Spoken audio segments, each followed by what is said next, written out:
Hello, my dear Bappa. बाप्पा पोहोचलास का? अरे बाप्पा, तुला माहिती आहे का की तुझं विसर्जन आम्ही असे नाचत गाजत का करतो? म्हणजे घरच्या देवारात तू असतोस सदैव, पण तरी सुद्धा तुला आम्ही अशी विनंती का करतो की पुढच्या वर्षी लवकर ये? माहिती आहे का तुला याचं कारण? 10 दिवस तुझ्या नावाने आम्ही उत्सव साजरा करत असतो. खरं तर कधी कधी आम्हाला माणसांना माहितीच नाही की उत्सव म्हणजे काय. जे रस्ते अडवून धिंगाणा घालून गोंधळ घालून असा साजरा केला जातो उत्सव.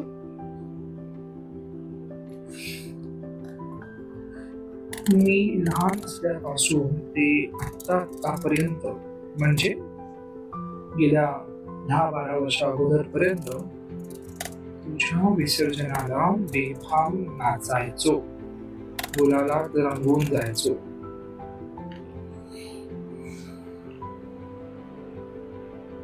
पण मागील 10 दिवसात मी एकदाही गर्दीच्या सार्वजनिक ठिकाणी त्याचं दर्शन नाही घेतलं.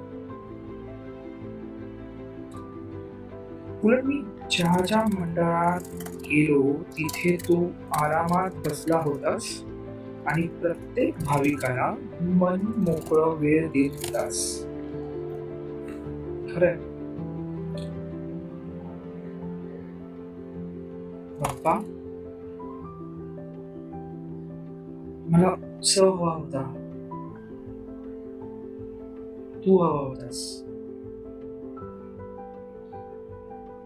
पण या बाहेरच्या गोंधळापासून लांब जाता जाता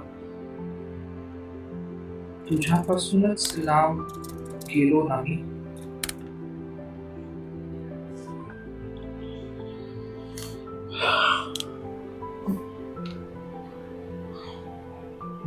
बाप्पाचा रिप्लाय आलाय. आता तू माझं ऐक. ढोल ताशा छान, पण डीजेचा गोंधळ कामी नाही भान. पूर्वी पूर्वीही वाजत आणायचे, नाचायचे जल्लोषात, पण भक्ती हरवत नसे, गायचे आरती सुरात. आज मिरवणुकी निघते, शर्यत जणू लागते. कोण जास्त दाखवतो ही स्पर्धा वाजते. तुमच्या सोसायटीचा राजा पडतो एकटा गडबडीत, गर्दीत गोंधळात हरवतो भक्ती प्रतीत.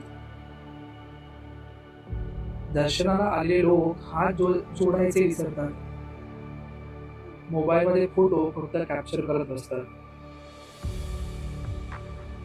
मी देव असूनही अडकतो तुमच्या या जाळ्यात. पण खरं समाधान मिळेल प्रार्थनेच्या तालात. अरे गोंधळ नको, हसू द्या, भांडण नको, प्रेम द्या. माझ्याकडे आलात ना, मग मनाला शांतता द्या. कारण भक्तीची खरी मजा समानतेत दडते, उत्सवाच्या गोड लईने सर्वांना जोडते.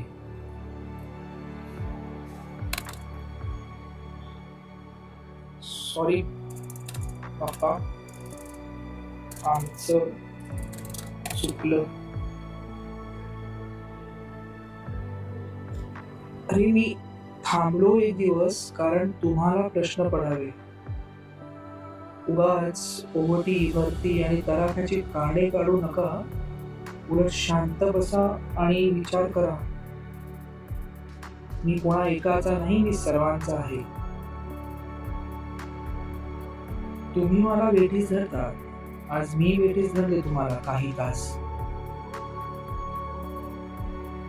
तुम्ही मला पाण्यात ठेवतात, आज मी स्वतःला पाण्यात ठेवले काही तास.